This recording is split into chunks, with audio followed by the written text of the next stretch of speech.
ఏపీలో అరాచక పాలనకు ప్రజలు చరమగీతం పాడారు. ప్రజాస్వామ్యుల నియంతృత్వానికి తావులేదని చాటి చెప్పారు. 5 ఏళ్ల క్రితం అసాధారణ మెజార్టీతో వైసీపీకి అధికార పీఠంపై కూర్చోబెట్టిన ప్రజలే ఇప్పుడు ఆ పార్టీని అధఃపాతాలను తొక్కేశారు. టీడీపీ, జనసేన, బీజేపీ కూటమికి కనీ విని ఎరగని విజయం కట్టబెట్టారు. మొత్తం 175 అసెంబ్లీ స్థానాలకు 164 సీట్లు, 25 లోక్సభ స్థానాల్లో 21 సీట్లు కూటమి కైవసం చేసుకుంది.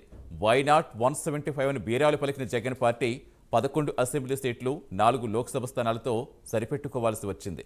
8 ఉమ్మడి జిల్లాల్లో ఆ పార్టీ ఒక్క స్థానం దక్కించుకోలేదంటే ప్రజలు ఎంతలా తిరస్కరించారో అర్థమవుతుంది.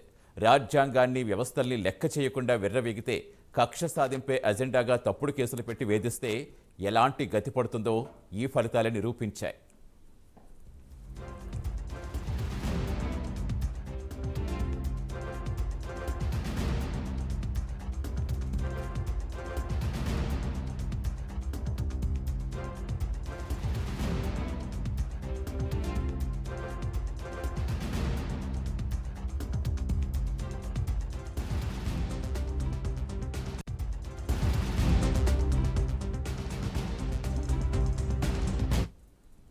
అభివృద్ధిని గాలి కొదిలేసి ప్రజలందరికీ చెందాల్సిన వనరులు చెరబెట్టి అవినీతి లక్ష్యంగా అస్మదీయులకు దోచిపెడుతూ చెలరేగిపోయినందుకు వైసీపీకి తగిన శాస్తి చేశారు. అరాచక నియంతృత్వ పాలకులకు ఈ తీర్పు ఓ హెచ్చరికనే చెప్పాలి. ఈ ఎన్నికల్లో వైసీపీ అనూహ్య ఫలితాలు సాధిస్తుందని, దేశం మొత్తం తమ వైపే ఆశ్చర్యంగా చూస్తుందని ఎన్నికల ముందు బీరాలు పలికిన జగన్ మాటలు ఈ ఎన్నికల ఫలితాలు మరో రూపంలో నిజం చేశాయి. వైసీపీ అంతెత్తుకెగిరి అధఃపాతాలను కురుకుపోయిన తీరు నిజంగానే దేశమంతా చర్చగా మారింది. తన పాలనకు తానే కితాబిచ్చుకుంటూ, బటన్స్ నొక్కటంలో తనకు మించిన వారు లేరని భుజం చర్చుకుంటూ, సంక్షేమ పథకాలకు తానే ఆర్జునని భ్రమలో బతికేస్తూ, అన్ని పథకాలకు తన పేరో తండ్రి పేరో పెట్టుకుంటూ, ఎక్కడా లేని ప్రచార పిచ్చితో ప్రజాధనం వెచ్చలివిడిగా వృధా చేసినందుకు ప్రజలు జగన్కు ఘోర పరాజయం రుచి చూపించారు.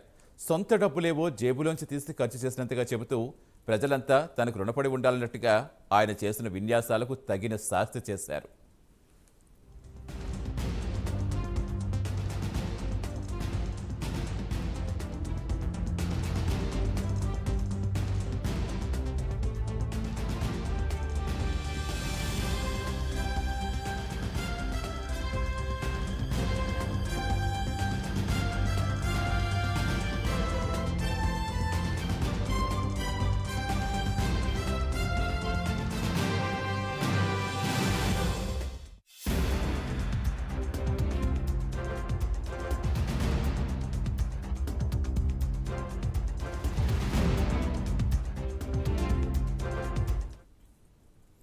అదే సమయంలో అనుభవానికి, దార్శనికతకు, చిత్తశుద్ధికి పట్టం కట్టారు.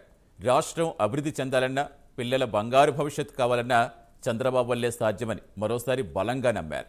రాష్ట్ర విభజన తర్వాత ఆర్థిక వనరులు, ప్రాథమిక వసతులు, పరిశ్రమలు, ఆసుపత్రులు, విద్యా సంస్థలు, ఉపాధి అవకాశాలు లేకుండా వెనుకబడ్డ రాష్ట్రంగా మిగిలిపోయిన ఏపీని దారిలో పెట్టే సామర్థ్యం, పాలనా దక్షత చంద్రబాబుకే ఉందని నమ్మిన రాష్ట్ర ప్రజలు 2014లో ఆయన్ను ముఖ్యమంత్రి పీఠంపై కూర్చోబెట్టారు. ఆర్థిక లోటు వెంటాడుతున్న, రాజధాని లేని రాష్ట్రానికి ముఖ్యమంత్రిగా బాధ్యతలు చేపట్టిన బాబు 5 ఏళ్లలో రాష్ట్ర ఆర్థిక పరిస్థితి గాడిన పెట్టేందుకు శక్తివంచన లేకుండా కృషి చేశారు.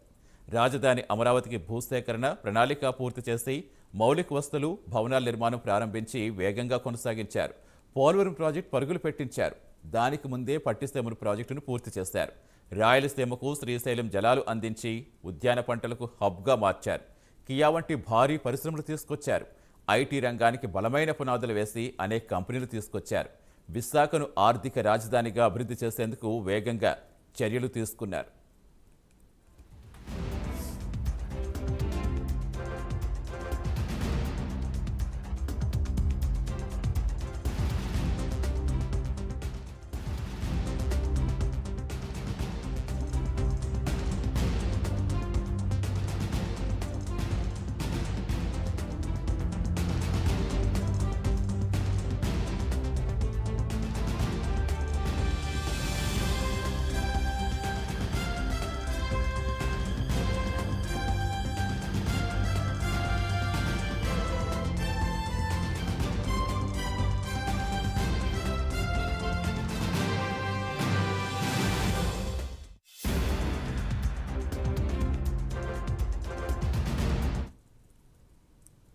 లక్షల కోట్ల విదేశీ పెట్టుబడులు ఆకర్షించి ఉపాధి కల్పనకు బాటలు వేశారు. చంద్రబాబు అంత చేసినా జగన్ వచ్చి ఒక్క ఛాన్స్ అనడంతో 2019లో ప్రజలు ఆయనకు అవకాశం ఇచ్చారు. కానీ ఈ 5 ఏళ్లలో జగన్ అరాచక విధ్వంసక పాలనలో రాష్ట్రానికి విభజనకు మించిన నష్టం జరిగిందని భావించిన ప్రజలు మరోవైపు చంద్రబాబుపైనే విశ్వాసం ఉంచారు. జగన్ అసమర్థ అస్తవ్యస్త పాలనలో అప్పుల ఊబిలో కూరుకుపోయిన రాష్ట్రాన్ని మళ్లీ గాడిని పెట్టడం చంద్రబాబు వల్లే సాధ్యమవుతుందనే నమ్మకంతో, అంతులేని విశ్వాసంతో ఎన్డీఏ కూటమికి అసాధారణ విజయం కట్టబెట్టారు. 2014లో టీడీపీ, బీజేపీ, జనసేన చేతులు కలిపిన ఆ ఎన్నికల్లో జనసేన పోటీ చేయలేదు. ఈసారి 3 పార్టీలు మళ్లీ కూటమిగా ఏర్పడడంతో పాటుగా జనసేన ప్రత్యక్ష ఎన్నికల్లో పోటీ చేసింది. ఈ ఎన్నికల్లో కూటమికి అనుకూలంగానే బలమైన గాలి వీచింది.